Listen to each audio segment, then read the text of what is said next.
Welcome back to the Hero Whispers. Thank you, listeners, for tuning in with us today. We have an amazing queen that I went to business school with, and we went to undergrad together, but she has surpassed any expectation. She is just amazing, but you're going to meet her in a minute. Amy CRANDALL KASER.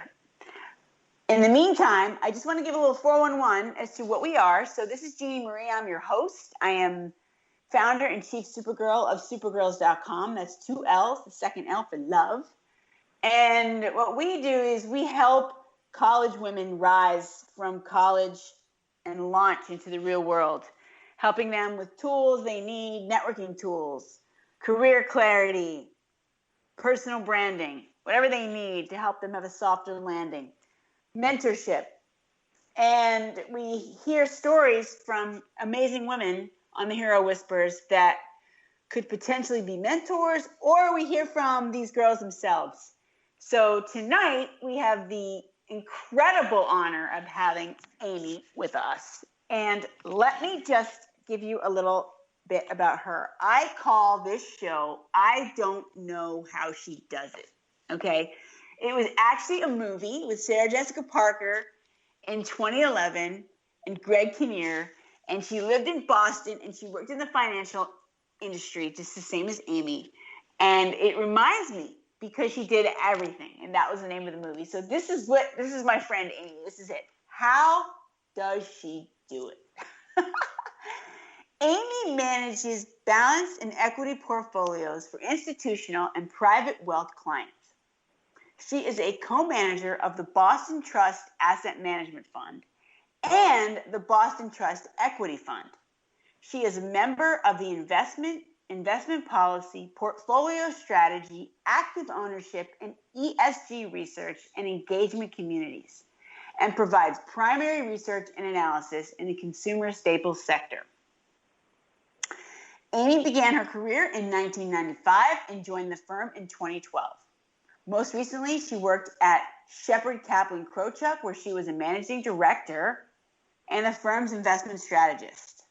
She previously worked for hedge fund New Generation Advisors and the Harvard Business School. Hello, Harvard Business School, where she authored case studies and developed teaching materials for MBA studies in business analysis and valuation. Amy also worked as an investment officer at MFS Investment Management, where she performed fundamental analysis on the chemical and restaurant industries, and at Loomis Sayles Company, where she served as a vice president and senior equity analyst covering equities within the consumer discretionary sector. Amy earned a BA in economics from the College of William & Mary, go Tribe, and an MBA from the Wharton School of the University of Pennsylvania. She holds the Certified Financial Planner certification. She is a trustee of the Tremont School in Concord, Mass., the treasurer of the Lexington Arts Council, and a member of the Boston Estate Planning Council. Amy is also a member of the Investment Committee of Urban Edge, a national leader in the community development field that builds affordable housing in Boston. She lives in Lexington, Mass. With her husband and 3 boys, ages 15, 13, and 11. Amy, are you still there? Can you breathe? Welcome to the show. I'm so super honored to have you on the show tonight. Jeannie, thank you so much for having me. I am so thrilled to be here with you and for that great introduction, which just lifted me up and makes me feel like every hard day has been so worth it. You are such a queen, my friend. Honestly, I named the show, I Don't Know How She Does It, because I don't know how you do this. I mean, and you have 3 kids, and you have a husband and a family. Okay, first of all, I just want to say congratulations. Kudos to you, because you smacked the hell out of the glass ceiling in the financial industry, which is predominantly male-dominated, I think, even so today, but you'll tell us more about that. I want to know, like, how do you do it? What is your secret? You know, it's all in the eye of the beholder. And so, yeah, it looks like I do a lot. And certainly I do. And part of that is the way that I operate. I'm always happier when I'm doing a variety of things. I've always been more of a jack of all trades than being an expert at any one thing. But I also always feel like we should all have the benefit of being a fly on the wall in somebody else's house, because there's a reality versus a perception. And so I do everything, but I have a lot of days where I feel like I'm really average at everything. To say it differently, it's hard to do a lot of things well. And so the way that I juggle things is, if something is not important to me, doesn't resonate with me, I say no. I am ruthless about saying no to things. I really prioritize what is important to me, my career, and my family. The other thing is that I really do use the 80-20 rule, in that I think we can get 80% of the way through things with 20% of the time. And it's always getting that last 20% that ends up taking you 80% of the time.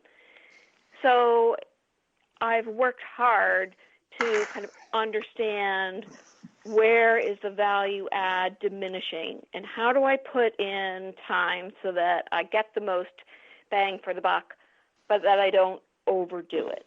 I do juggle a lot. I'm pretty serious about scheduling, but really it is prioritizing, saying no to a lot of things, and putting boundaries around it. I think everything that I put out, when I put out, for instance, a board report for some of the boards that I'm on, I could always go way more in depth and write endless pages, but it doesn't always add value.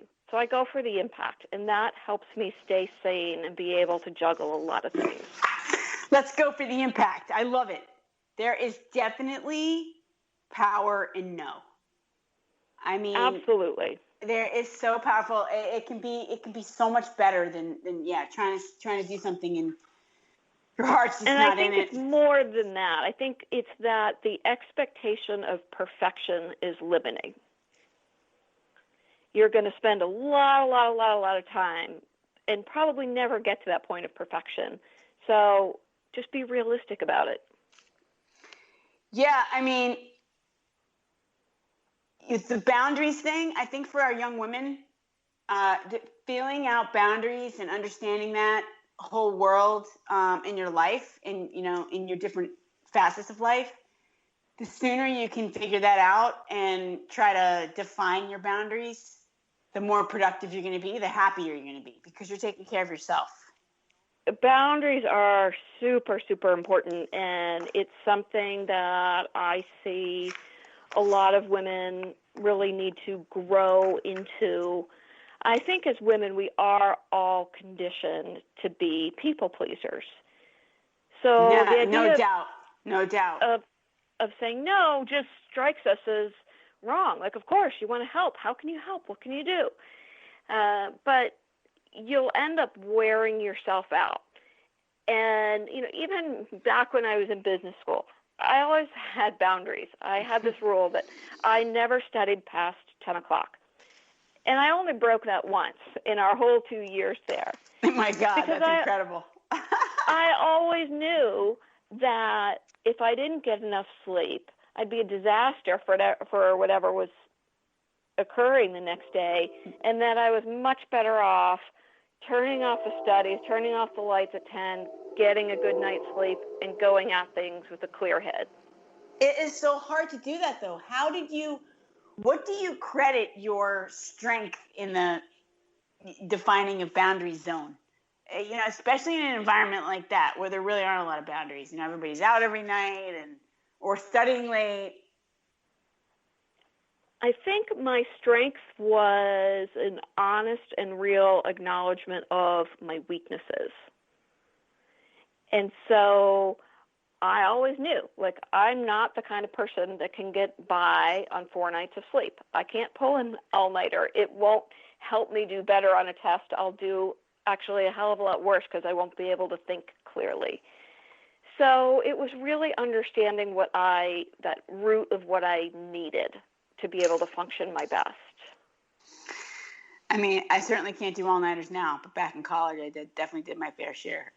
You're a rock star. Yeah, they've never really been for me. They never worked for me. Oh, you know what you are.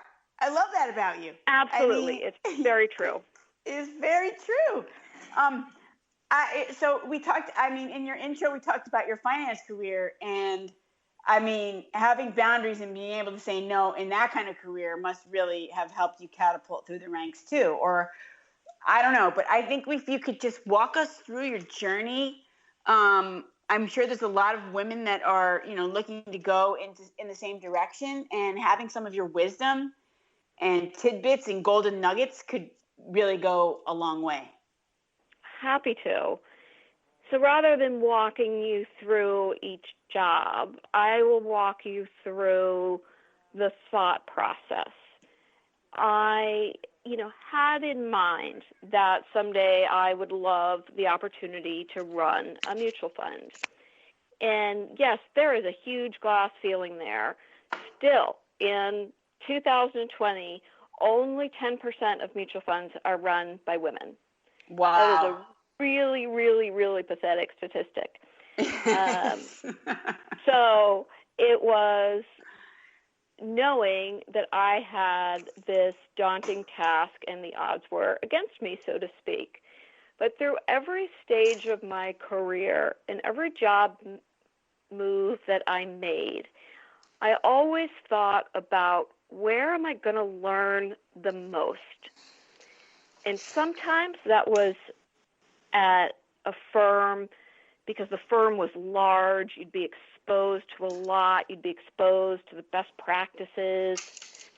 But sometimes it was the opportunity to work for a specific person that you knew would be a great mentor and that you would learn a lot under. So with every career move that I made along the way, it was always about expanding my skill set. And I realized very early on that it's different in the workforce these days than when our parents were growing up, even 10 years before us. You really need to chart your own course and take responsibility for your own career development.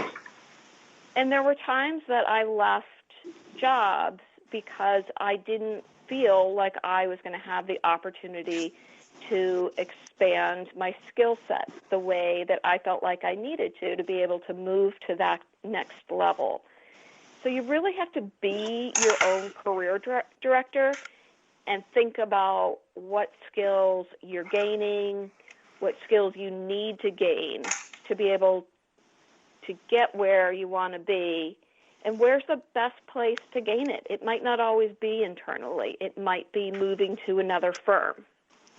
So how do you get that insight? If you're only a few years in, you said you had mentors or people that were there people that kind of guided you? Did you seek this out? How did you learn this?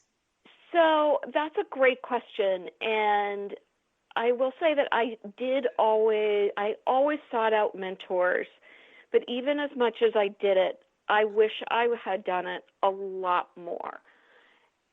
I think wherever I was in life, I would always build relationships with women that were, 10 to 15 years ahead of where I was in life, because I found that I would learn so much from them, whether it was career-wise or juggling newborns, all kinds of stuff.